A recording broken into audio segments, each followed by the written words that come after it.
Finger family. Alice in Wonderland. It was a high summer noon.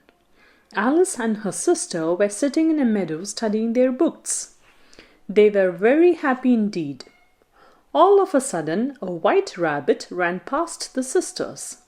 It had a coat and a hat on. Pulling out a pocket watch, the rabbit looked at it closely and shouted, "Dear, oh dear, I'm getting late." "How strange a rabbit!" exclaimed Alice. Unable to control herself, she ran after the rabbit rashly. In the twinkling of an eye, the rabbit entered a hole, followed by Alice close at its heels. While going down the hole, Alice saw a number of amazing things along the walls of the hole. These things included map, books, mirrors, toys, teapots, fruit, plates, spoons, forks, and cups.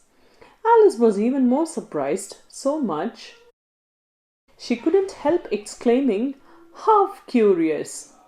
Sliding down through the hole, Alice finally landed on a soft bed of leaves. She looked about herself in wonder. Alice looked for the rabbit and found it rushing through a tiny door which opened into a hallway. Alice followed the rabbit up to the door. "Good God! The door is too narrow for me to get through. What should I do now?" said Alice to herself in despair.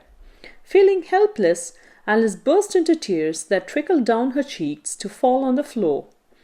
She kept on weeping till the floor all about her was quite wet with her tears.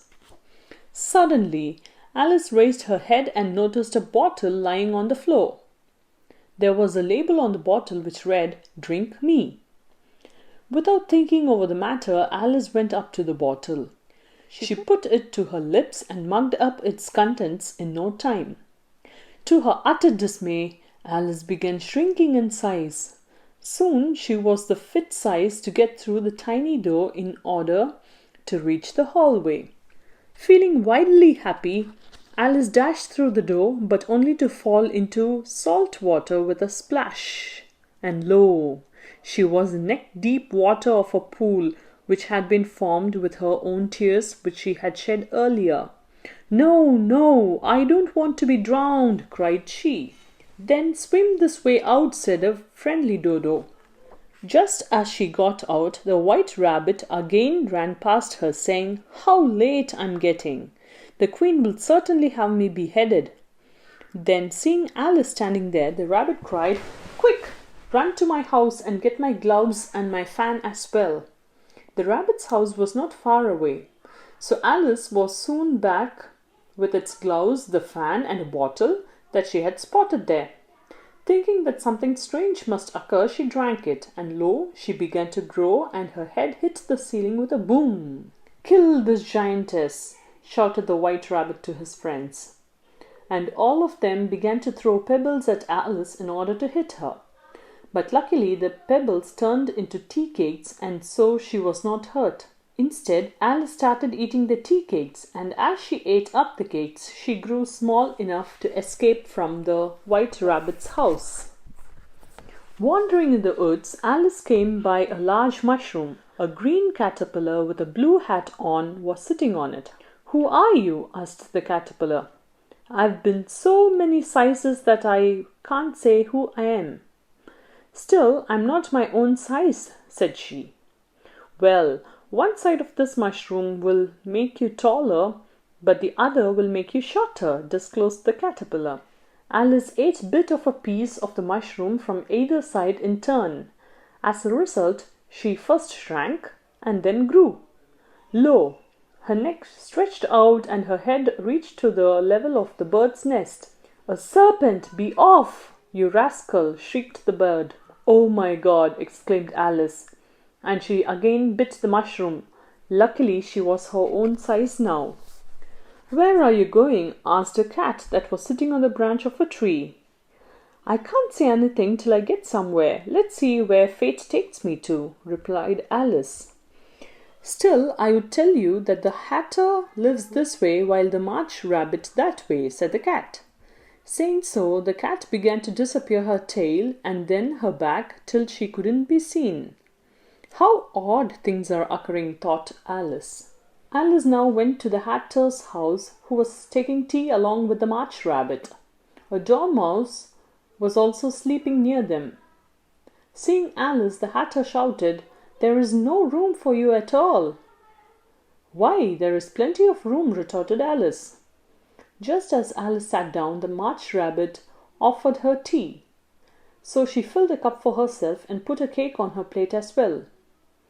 Seeing this, the hatter shouted, "Let us change places." The places having been changed, Alice found herself in front of an empty cup. Just then, she noticed a door in a tree trunk and entered it. Soon she reached a garden where she saw two gardeners painting white roses with red paint. "Why are you doing that?" asked Alice. "We want to plant a red rose bush," replied they. "And if the Queen finds it out?" asked Alice. "Off with their heads," said the Queen, who had suddenly reached there.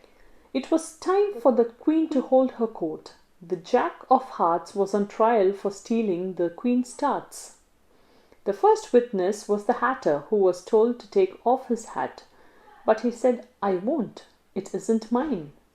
"Off with his head," shouted the Queen. "A very curious trial indeed," grumbled Alice. Alice was feeling very uneasy indeed. She was about to say something when the dormouse elbowed her and said, "Don't push at me." "I can't help it as I'm growing," replied Alice. "Anyone taller than a mile must leave the court at once," declared the king, and all eyes turned to Alice, who knocked over the jury box.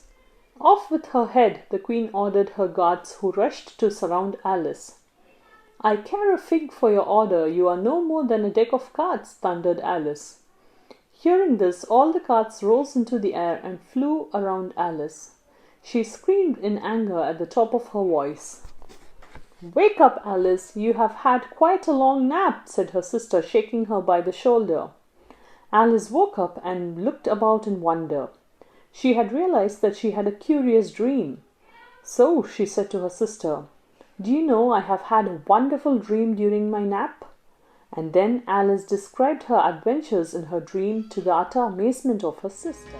If you like the video, subscribe to our YouTube channel by hitting the subscribe button below.